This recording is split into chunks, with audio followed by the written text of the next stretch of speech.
ഒരു കാര്യം കൂടി ചെയ്യാൻ ചോദിച്ചു.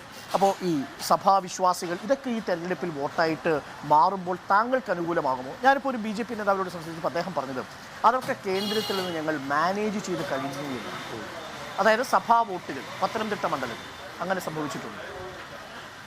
ഇവിടെ നിന്ന് പ്രധാനമന്ത്രിയുടെ ഓഫീസിൽ നിന്ന് ഗവർണറുടെ ഓഫീസിൽ നിന്ന് നിരന്തരമായി ആളുകളെ വിളിക്കുന്നു എന്ന് ഞാൻ ചെല്ലുന്ന സ്ഥലത്തെ ആളുകൾ പറയുന്നുണ്ട്. ആണോ?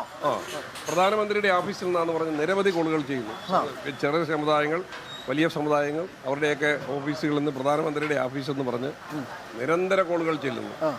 ഗവർണറുടെ ഓഫീസിൽ നിന്ന് പറയുന്നത് ഗവർണർ എങ്ങനെ തെരഞ്ഞെടുപ്പ് നടത്തുന്നത്? അത് ശരിക്കും വാസ്തവമാണോ? വാസ്തവമാണ്. ഗവർണറുടെ ഓഫീസ് ഇടപെടുന്നു? ഗവർണറുടെ ഓഫീസ് അത് ഇവിടുത്തെ ഗവർണറല്ല, ഇവിടെ മലയാളികളായ ഗവർണർ. ഗോവയിലെ ഗവർണറാണ് ഉദ്ദേശിച്ചത്. ഞാൻ ആരുടെയും പേര് പറയത്തില്ല. പക്ഷേ ഗവർണറുടെ മലയാളിയായ ഒരു ഗവർണർ, മലയാളികളായ ഗവർണർ അവരുടെ ഓഫീസ് ഇടപെടുന്നുണ്ട്. നിരന്തരമായിട്ട് ആളുകളെ വിളിക്കുന്നുണ്ട്. ശരിയല്ലല്ലോ. ഗവർണറെ നമ്മള് ജനാധിപത്യം അട്ടിമറിക്കാനല്ലല്ലോ വിനിയോഗിക്കുന്നത്. അത് സഭാ നേതൃത്വത്തെയാണോ വിളിക്കുന്നത്? അത് പലരെ വിളിച്ചിട്ടുണ്ട്. സഭാ നേതൃത്വങ്ങളെ വിളിക്കുന്നുണ്ട്, പിന്നെ സഭയിൽ സ്വാധീനമുള്ളവരെ വിളിക്കുന്നുണ്ട്. ഞാൻ വളരെ സ്ട്രേറ്റ് ചോദിച്ചോട്ടെ, അവരെ വിളിച്ച് ഭീഷണിപ്പെടുത്തുകയാണോ പ്രലോഭിക്കുകയാണോ? അല്ല, വളരെ സ്നേഹപൂർവ്വം അത് ഇടപെടുകയാണ്. അവരുടെ എല്ലാ കാര്യങ്ങളും നോക്കിക്കൊള്ളാം.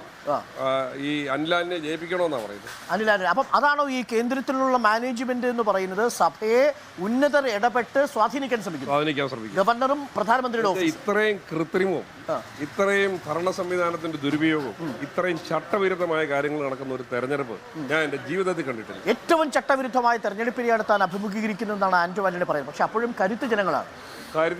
ഞാൻ പറഞ്ഞല്ലോ, 10 പേരോട് കഴിഞ്ഞ് ചോദിക്കുക, 7 പേര് എന്നെ പിന്തുണയ്ക്കുന്നവരാ. അപ്പം ഇവരെ എത്രയെല്ലാം കാണിച്ചാലും അതിനെ അതിജീവിക്കാനുള്ള ജനങ്ങളുടെ കരുത്തുണ്ട്.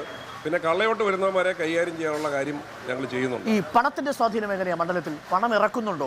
പണം മാത്രം ഇറക്കുന്നുള്ളൂ. 2 മുന്നണികൾ ഇറക്കുന്ന പണത്തിന്റെ ശക്തി എത്രയാണെന്നുള്ളതൊന്ന് അന്വേഷിച്ചു നോക്കും. ആണോ? ഞങ്ങൾക്ക് പണമില്ല. ഞങ്ങൾ ഇപ്പം തീരുമാനിച്ചിരിക്കുന്ന അവസാനത്തെ ബൂത്തിലെ കാര്യങ്ങൾ നടത്താൻ വേണ്ടി എല്ലാ നേതാക്കന്മാരും എല്ലാ പ്രദേശത്തും ബക്കറ്റുമായിട്ട് ഇറങ്ങി പിരിക്കാനാണ്. തീരുമാനിച്ചിരിക്കുക. ക്രൗഡ് ഫണ്ടിങ് അല്ലാതെ മുന്നോട്ട് പോവില്ല. ഒരു നിർവാഹമില്ല. കോൺഗ്രസിന്റെ മെമ്പർഷിപ്പ് എടുത്ത പൈസ അവരെ ഈ മോദിയും കൂട്ടരും കൂടെ കയറി ഫ്രീസ് ചെയ്തിരിക്കുക. കോൺഗ്രസ് പോട്ടെ, യൂത്ത് കോൺഗ്രസ്സുകാർ അവരുടെ തെരഞ്ഞെടുപ്പ് സംഘടനാ തെരഞ്ഞെടുപ്പ് കിട്ടിയ മെമ്പർഷിപ്പിന്റെ പൈസ അവരും ബ്ലോക്ക് ചെയ്തു. അപ്പോൾ കോൺഗ്രസിനെ ശ്വാസം പൊട്ടിച്ചു കൊല്ലുക. എന്നിട്ട് ഈ വൻകിട വ്യവസായികളെ ഭീഷണിപ്പെടുത്തി കോടാനുകോടി രൂപ ഉണ്ടാക്കി, ഇലക്ട്രൽ ബോർഡ് ഉണ്ടാക്കി, ഇതെല്ലാം ചെയ്തിട്ട് ഗുണ്ടാപിരിവ് നടത്തി പൈസ ഉണ്ടാക്കി ഇലക്ഷൻ പർച്ചേസ് ചെയ്യാൻ നോക്കുക. ഇന്ന് അനിൽ ആന്റണി എൻ്റെ അടുത്ത് പ്രകടിപ്പിച്ച ആത്മവിശ്വാസം 101% ഈ മണ്ഡലത്തിൽ നിന്ന് വിജയിച്ചിരിക്കുന്നു, എഴുതി വെച്ചോളൂ. അല്ല, പുള്ളിക്ക് ജനങ്ങളെ വിശ്വാസമില്ല. വോട്ടിംഗ് മെഷീനിൽ എന്തോ ഉണ്ടെന്ന് അറിയത്തില്ല. ജനങ്ങളെ പുള്ളിക്ക് ഒരു വിശ്വാസമില്ല. ജനങ്ങൾക്ക് പുള്ളിയെ വിശ്വാസമില്ല. പുള്ളിയുടെ പര്യടനം പോയി നോക്കാം, ഒരു പര്യടനം തിരിഞ്ഞു നോക്കുന്നുണ്ടോ. അപ്പൊ പക്ഷേ ആത്മവിശ്വാസം പ്രകടിപ്പിക്കുന്നതിന് പിന്നിൽ ഒരു പക്ഷേ അട്ടിമറിക്കാനാണ് സംശയിക്കുന്നത്. എന്നോട് പോയ ഇവിടുന്ന് പത്തനംതിട്ട പ്രസ് ക്ലബിലെ മാധ്യമ പ്രവർത്തകർ എല്ലാ പര്യടനം പോയി കാണുന്നത്. അതിലെല്ലാ രാഷ്ട്രീയ പാർട്ടിക്കാരും ഉണ്ട്, അനുഭവമുള്ളത്. അവരെന്നോട് പറഞ്ഞു ഒരു മനുഷ്യൻ തിരിഞ്ഞു നോക്കുന്നില്ല, ഇതുപോലത്തെ ഒരു ദയനീയമായ പര്യടനം കണ്ടിട്ടില്ലെന്ന് അവരെന്നോട് പറഞ്ഞു. പക്ഷെ പുള്ളിക്ക് ആത്മവിശ്വാസം. അപ്പോൾ വോട്ടിംഗ് മെഷീനെ തൊഴുന്നുണ്ടായിരിക്കും രാവിലെ എഴുന്നേറ്റ്. അതൊരു പ്രധാനപ്പെട്ട കാര്യമാണ്. അപ്പോൾ താങ്ക് യു ആന്റോ ആന്റണി. വളരെ പ്രധാനപ്പെട്ട കാര്യങ്ങൾ പങ്കുവെച്ചു. അപ്പോൾ അവസാന ലാപ്പിൽ ഓടുമ്പോൾ ഭൂരിപക്ഷം കൂടുമോ, ഭൂരിപക്ഷം ഇരട്ടിക്കുമോ? ഇന്നലെ ചർച്ച നടന്നപ്പോൾ ചില ആളുകളൊക്കെ 1.5 ലക്ഷം പറയുന്നു, ചില ആളുകൾ 75 പറയുന്നു, ചില ആളുകൾ എന്തായാലും ജയിക്കും എന്ന ആത്മവിശ്വാസം പ്രകടിപ്പിക്കുന്നു. UDF അനുകൂലികൾ ഇവിടെ ഈ കൃത്രിമങ്ങൾ അതിജീവിക്കുന്നതനുസരിച്ചാണ് ഭൂരിപക്ഷത്തിൻ്റെ. ഇവരെത്ര കൃത്രിമം കാണിക്കുന്നോ അതനുസരിച്ചായിരിക്കും ഭൂരിപക്ഷം.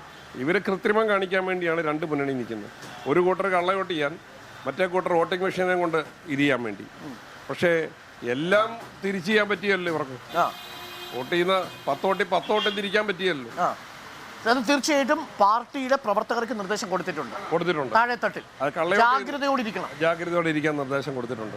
കാരണം യാതൊരു നീതിയും സത്യസന്ധതയും ഇല്ലാത്ത ആളുകളാണ് ഈ 2 മുന്നണിയുടെയും തെരഞ്ഞെടുപ്പിനെ മാനേജ് ചെയ്യുന്നത്.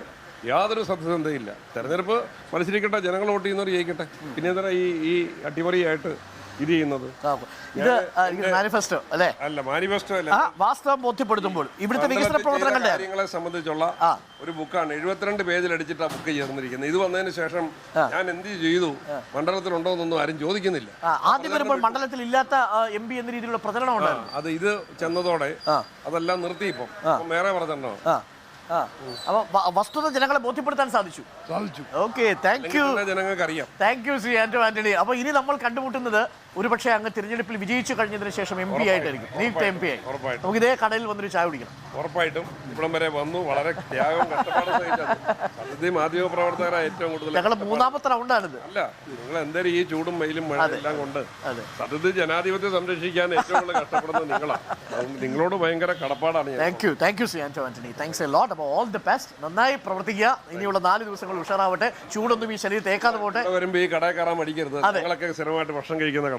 Okay, thank you Shri Anto ആന്റണിയാണ് നമുക്കൊപ്പം ഉള്ളത്. നല്ല ചായ കുടിച്ചു. ചായക്കൊപ്പം ചൂട് വാർത്തയും പ്രേക്ഷകർക്ക് കിട്ടി. വളരെ ഗുരുതരമായ കാര്യങ്ങളാണ് അദ്ദേഹം ഉന്നയിച്ചിരിക്കുന്നത്. ഇരു മുന്നണികളുടെയും ഭാഗത്തു നിന്ന് ഈ തെരഞ്ഞെടുപ്പ് അട്ടിമറിക്കാനുള്ള ഗൂഢാലോചനയുണ്ട് എന്നാണ് ശ്രീ ആന്റോ ആന്റണി നമ്മളോട് പറഞ്ഞിരിക്കുന്നത്. അത് അക്കാര്യത്തിൽ ഉദ്യോഗസ്ഥരാണെങ്കിൽ അവരന്വേഷിക്കണം. ഉദ്യോഗസ്ഥരെ ചട്ടവിരുദ്ധമായി നിലനിർത്തിയിട്ടുണ്ടെങ്കിൽ അത് ഉടൻ തന്നെ മാറ്റുകയും വേണം. കാരണം ഒരു ലെവൽ ഒരു പ്ലേയിങ് ഫീൽഡ് ഉണ്ടാവണം. ലെവൽ പ്ലേയിങ് ഫീൽഡ് ഇല്ലെങ്കിൽ അത് തെരഞ്ഞെടുപ്പിന്റെ മാന്യതയെ അത് നിഷേധിക്കുകയും ചെയ്യും. എന്തോ പറയാനുണ്ടോ? സത്യസന്ധമായ കാര്യങ്ങളാണ് നമ്മൾ രണ്ടുപേരും പറയുന്നത്. അതെ.